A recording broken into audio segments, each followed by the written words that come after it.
She's the only player in the league that will say this shit. She's the only player in the league. Like, you won't hear Aja Wilson going out there. I am at the top of the scouting report. Ariel Atkins is at the top of the scouting report for your team. Camila Cardoso is at the top of the scouting report. Teams just box you out. Angel Reese's delusional self-confidence has reached a new peak. She now genuinely believes she's the best player in the WNBA and the centerpiece of every team's scouting report.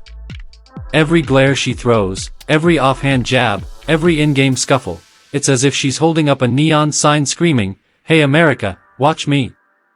Let's be honest, Reese didn't sign her WNBA contract expecting to play background vocals while Caitlin Clark steals the spotlight, hits game winners, and draws standing ovations like a rock star on tour. Stick around, because this drama's got more twists than a soap opera. And if you're on Team Caitlin, drop "baby goat" over "baby giraffe" in the comments below. Let's get into it. Now, some argue that Angel isn't unfairly criticized, she invites the attention. She wants to play the aggressor, to be unapologetically bold, but as one commentator pointed out, if you're going to throw punches, you better be ready to take them too. It's true, Angel clapped back with the "you can't see me" gesture in college because Caitlin did it first, but this isn't college anymore. In the WNBA, she's got her double-doubles, 13 and 13, but they haven't translated into wins. That's the problem. And just when you think Angel couldn't get more hilariously out of touch, she hits us with another gem. Not only are teams preparing to stop Caitlin Clark, the woman rewriting basketball history, but apparently, they're also burning the midnight oil trying to figure out how to stop her, Angel Reese. Let's picture that. WNBA coaches huddled around film sessions late into the night, coffee mugs empty, saying, "How do we stop Angel Reese?" Like she's dominating the league like a tornado. In reality, she's missed more layups than she's won games this season. It's almost cute, the kind of boundless confidence you'd see in a kid wearing a superhero cape to the grocery store. If Angel's name is on the scouting report, it's probably under a section titled, "Watch the Drama, not a double-team priority." Here's the thing, Angel has never been shy. She's never been a no-comment kind of player. So now, when she suddenly offers no comment, it's suspicious. Fans know she always has something to say. But let's be real, teams aren't exactly staying up at night trying to prevent Angel from dropping 40.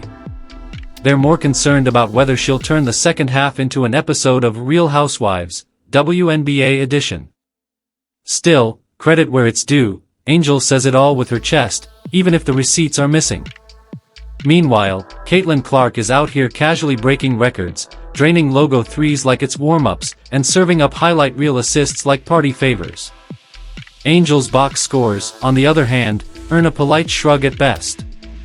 Maybe one solid performance all season made fans go, "Okay, that's the Angel we remember."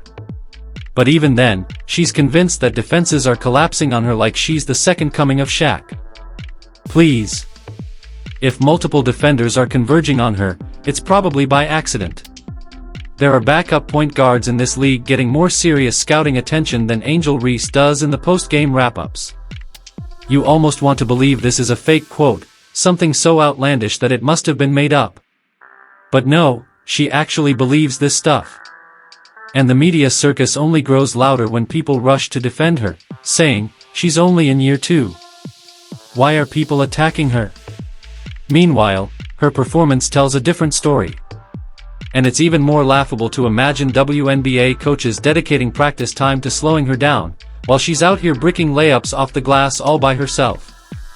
This isn't a rivalry anymore, it's rerun television. Caitlin Clark didn't just take the spotlight, she packed it in her duffel bag and left the building. Angel's not even competing with her at this point. Caitlin is out here rewriting record books while Angel battles her own stat sheet. And spoiler alert, she's losing. Even sports analysts are starting to shift their views. One said, "Ronnie and I have debated this.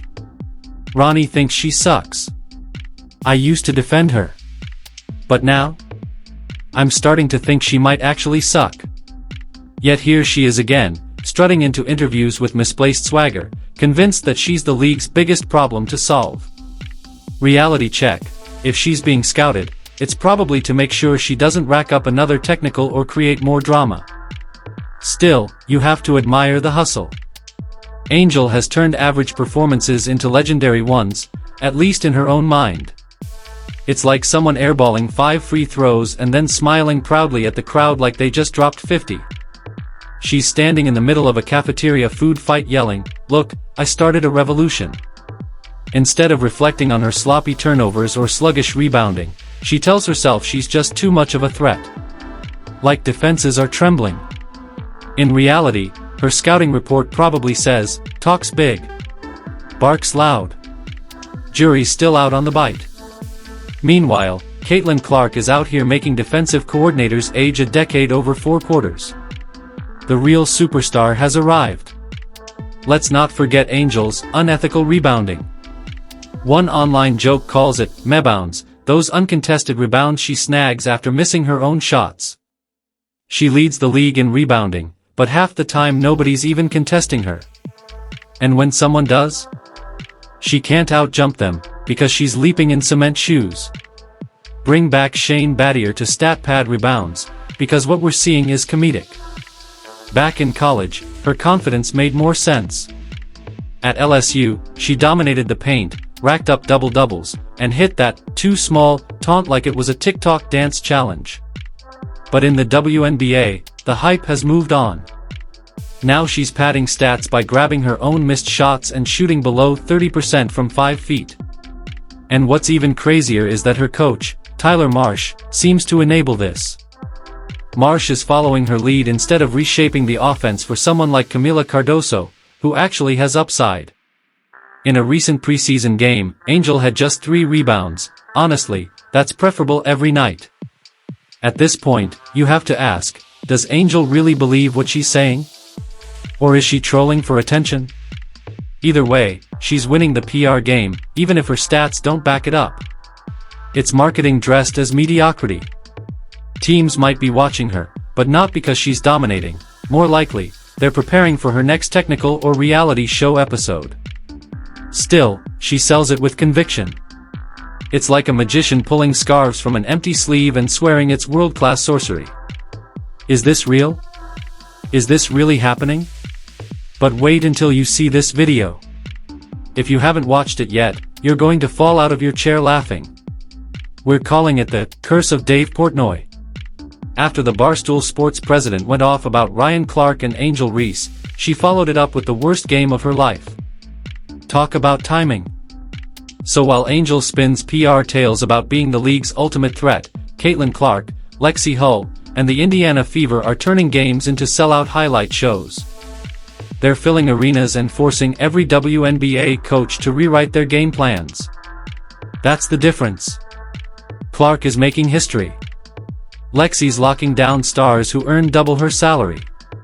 And the Fever? They're building something special. Meanwhile, Angel's still trying to convince herself the hype train is on her tracks. Someone should tell her, it already left the station, and Caitlin's the one driving it.